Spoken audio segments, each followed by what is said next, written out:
Praise Lord. Bible വചനങ്ങളിലൂടെ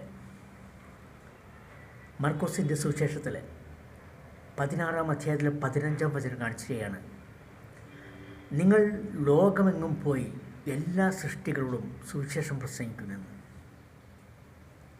പ്രിയ സഹോദരങ്ങളെ, യേശു മരിച്ചവരിൽ നിന്നും ഉയർപ്പിക്കപ്പെട്ട ശേഷം തൻ്റെ ശിഷ്യന്മാർക്ക് തൻ്റെ വാഗ്ദാനം കൊടുക്കുകയാണ്. നിങ്ങൾ ലോകമെങ്ങും പോയി സുവിശേഷം പ്രസംഗിക്കുമെന്ന് എല്ലാ സൃഷ്ടികളോടും, മനുഷ്യരോട് മാത്രമല്ല എല്ലാ സൃഷ്ടികളോടും. അതാണ് മനസ്സിലാക്കേണ്ടത്. വിശ്വസിക്കുന്നവരോടുകൂടി ഈ അടയാളം ഉണ്ടായിരിക്കുമെന്ന്. മനുഷ്യർക്ക്, വിശ്വസിക്കുന്ന മനുഷ്യർക്ക് അവർ പലവിധ ഭാഷകൾ സംസാരിക്കും. സർപ്പങ്ങളെ അവർ കയ്യിലെടുക്കും. മാരകമായ എന്തു കുടിച്ചാലും അവർക്ക് അത് ഏൽക്കുകയില്ല. ശിഷ്യരായ നിങ്ങൾ ആരുടെ പാപങ്ങൾ ബന്ധിക്കുന്നുവോ അവരുടെ പാപങ്ങൾ ബന്ധിക്കപ്പെടും. ആരുടെ പാപങ്ങൾ ക്ഷമിക്കുന്നുവോ അവരുടെ പാപങ്ങൾ ക്ഷമിക്കപ്പെടും.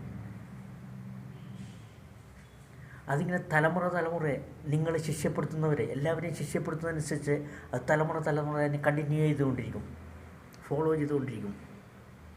വിശ്വസിക്കുന്നവരിലൂടെ ദൈവത്തിൻ്റെ ശക്തി, ആ ദൈവം അരുളി ചെയ്തിരിക്കുന്ന ആ വാഗ്ദാനം നിങ്ങൾ അല്പസമയം കാത്തിരിക്കുന്നു.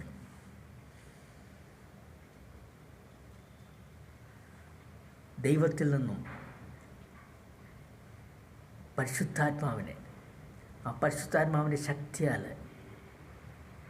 നമുക്ക് എന്തും സാധിക്കുമെന്ന്, എന്തും സാധിക്കും. സർപ്പങ്ങളെ കയ്യിലെടുക്കും. മാരകമായ എന്തു കുടിച്ചാലും നമുക്ക് കേൾക്കില്ല.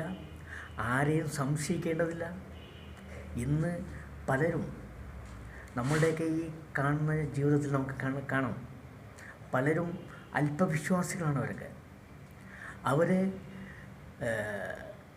അവർ മറ്റവരങ്ങനെ ചെയ്തു, അല്ലെങ്കിൽ അവരങ്ങനെ ചെയ്തു എന്നൊക്കെ പറഞ്ഞുകൊണ്ട് കൂടോത്രവും മന്ത്രമൊക്കെ ആയിട്ട് നടക്കുന്ന ആൾക്കാരുണ്ട്. മനസ്സിലാവണ്ട? അതുകൊണ്ടാണ് നമുക്ക് ഈ ദുരന്തങ്ങൾ സംഭവിക്കുന്നതെന്നൊക്കെ പറഞ്ഞുകൊണ്ട്. ഒരിക്കലുമില്ല. നമ്മൾ ദൈവത്തിങ്കിലാണെങ്കിൽ നമുക്ക് ആര് എന്ത് ചെയ്താലും നമ്മൾ കേൾക്കില്ല. അത് നമ്മൾ വിശ്വസിക്കാം. അത് നമ്മൾ കേൾക്കില്ല. ആരും എന്ത് ചെയ്തോട്ടെ, നമ്മളതിന് പണം മുടക്കി വെറുതെ തെറ്റായ രീതിയിൽ കൂടി